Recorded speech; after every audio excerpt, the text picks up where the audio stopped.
have you had to wait? You know, doesn't matter. Like all day? All day. All day? Hey, yeah, you're doing this 24/7. Really Don't worry sorry. about no, me. We were supposed to be here at 4, weren't we? 4. This is ridiculous. I'm embarrassed. I'm so apologise. Oh, you're good. I'm never shopping IKEA again. Okay. Tell me about it. I love this woman. Okay. All right. So, is this a story about your beautiful girl? No, she's fully unvaccinated. Yeah, she's beautiful. Thank God. This is Baby Star. You met Baby Star in DC when she was just a year old. Oh, and she was telling you, I love you, to you and Dell and to Andy. We're on. Hi guys, we're just going in for the second Q&A here at the Angelica pop-up in DC. Wonderful Q&A, last one, great audience, really highly interactive. We've met the most beautiful baby, completely unvaccinated, extraordinarily well developed child. It's actually terrifying because you look at this little girl and you see what children should look like. Smart as a whip, not even a year old, and almost saying, I love you. How about that?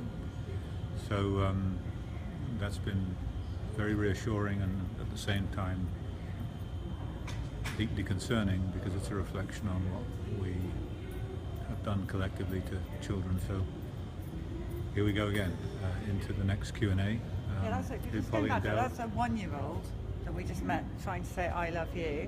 Think how many parents have adult children or children that would give anything to hear those words I love you, and that I love you has been taken away from them, and that means everything to a parent. You ever have those moments, I'm having one of those moments where I just want to scream, they're lying to you.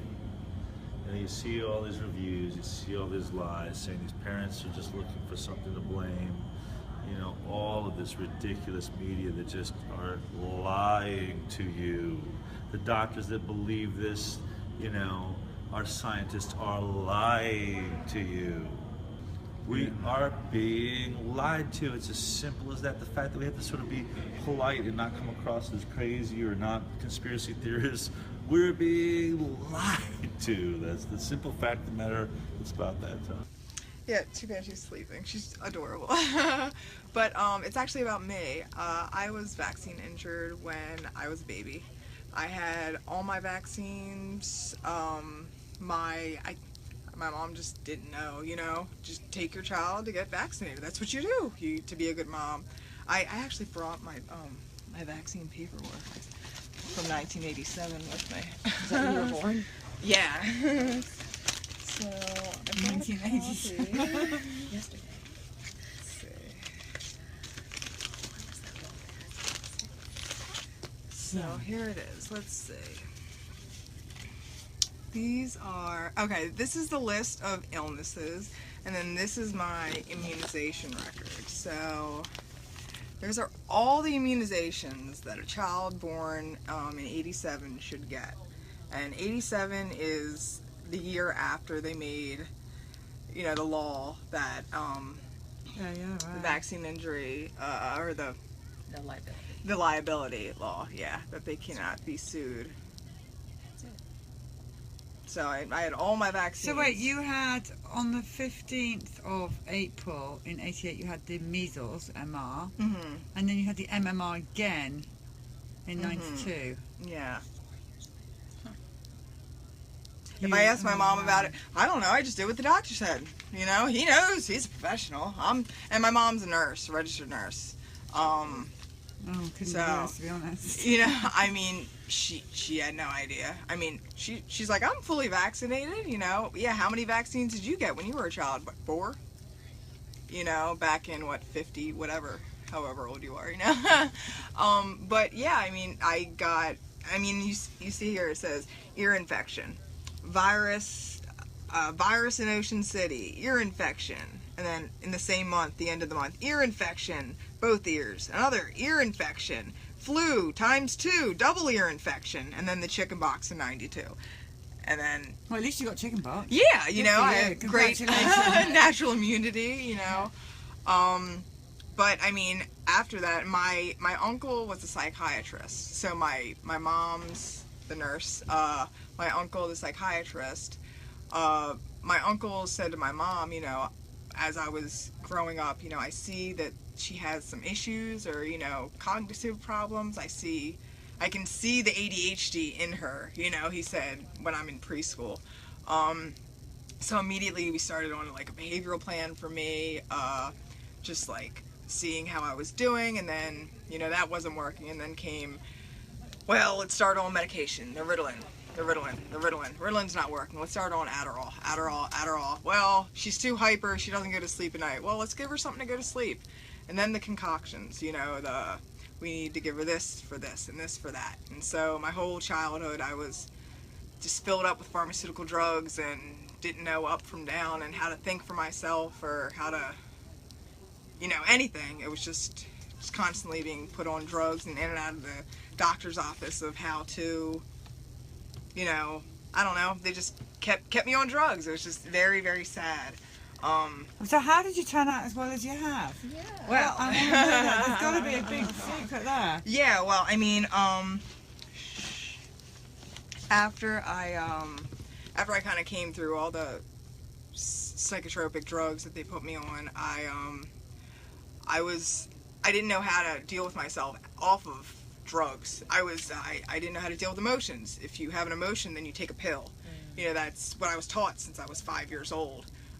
So after I got off of the pharmaceutical drugs, I got on regular drugs because I didn't know how to deal with any of my emotions. So I started using opiates and pills, and then came the heroin and this and that, and the downward spiral into ecstasy and Xanax and anything that would numb emotion. Anything to, I don't know, just not deal with it. And then eventually that gets very old and you get tired of dealing with the endless downward spiral. So I decided to get clean, and once I got clean, I started looking into how to heal myself naturally. And through healing myself naturally, I started opening my eyes to everything that was falling apart around me, like the government and this and that, and just, you know, why was I on all these drugs, and why were these drugs making me feel like this, and why do they put people on these drugs, and oh my god, it's all so fucked up. You know, I mean, it's just so scary, and most people just don't know. They just trust their doctor. And we should be able to trust our doctor, but, you know, we can't. Instead, we have to go to Whole Foods to, you know, get what we need from the supplement section, you know, because our doctors don't know what to do. So what's your lifestyle like now? Now, That's incredible. Your whole story is incredible. Yeah, I mean, now I just, I also have Lyme disease too, so we we found that out because we were living in a moldy house, and I just kept smelling the mold, and we didn't know why. I was the only one that could smell it. And then I went to a functional medicine doctor, and she explained to me, she's like, oh, you can smell the mold? I said, yeah, I smell it everywhere in my house. And she said, oh, you have Lyme disease. And I said, well, how do you know? She said, if you can smell mold, then you have Lyme. I said, oh, okay. So we took the test, and I had about 7 bands positive for Lyme disease. And my whole life I thought I was just speedy. I have ADHD. No, the Lyme bacteria is attacking your adrenal glands. You have Lyme. You know, it attacks your adrenal glands, so you either have the ADHD, speedy, or the chronic fatigue syndrome. Like, I can't get up, my body hurts, I have no energy. You know, so it's like one or the other. And me, I feel like I'm on methamphetamine all the time. Like, I mean, you say, how long have you been waiting? I could wait all day. I mean, we can go run a marathon right now if you want to. Really? Oh yeah. I mean, I don't stop. Yeah.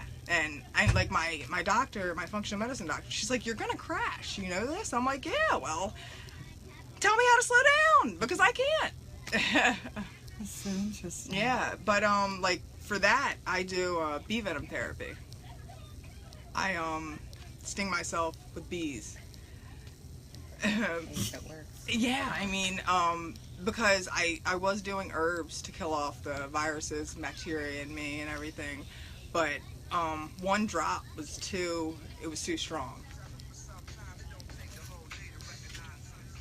One drop was, it made me to the point where I took one drop of it and I was like in bed.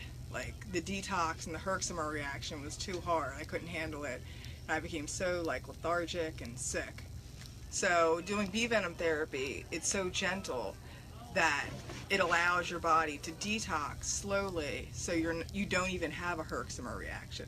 Because the Herxheimer reaction is your body not being able to handle the overwhelming detox that is going on, like all the die-off that's happening. So, like, when you have a Herxheimer, that's your body saying, hey, slow down on the detox, I can't handle all this. Like, when there's too much detox going on. And now, are you on your own with your beautiful... No, I have a husband, I have a wonderful husband. Okay, good, I'm glad to hear that. Yeah, he's actually home right now. He, you know... He's probably wondering where you are, you've been here all day. Thank you. Yeah, no, he had a baseball game to watch. Okay. Your story is a real story of hope. Yeah, and I was thinking, I'm like, my story's not that, I think you'll help a lot of mothers because there's a lot of us got our little old addictions, and so it's hard. I mean, we all need something to knock ourselves out. It is, seriously. And I used to drink too, and then after getting pregnant with her, it was like I wanted to breastfeed, and I knew it's just so empowering, like knowing that my body can heal her. Like, I was naturally born to heal her. You know what I mean? It's just, I don't know, how can you not want to breastfeed? I mean, I know people that have babies and they're like, oh, I can't breastfeed because I'm on this, or I do this, or I'm on this medication. I don't know. To me, it's just like, well, I need to find a different way so I can feed my baby and make sure my baby's immune system's okay. And I don't know, I guess it just comes with learning. I love your honesty. Oh, thank you. Well, I love you guys.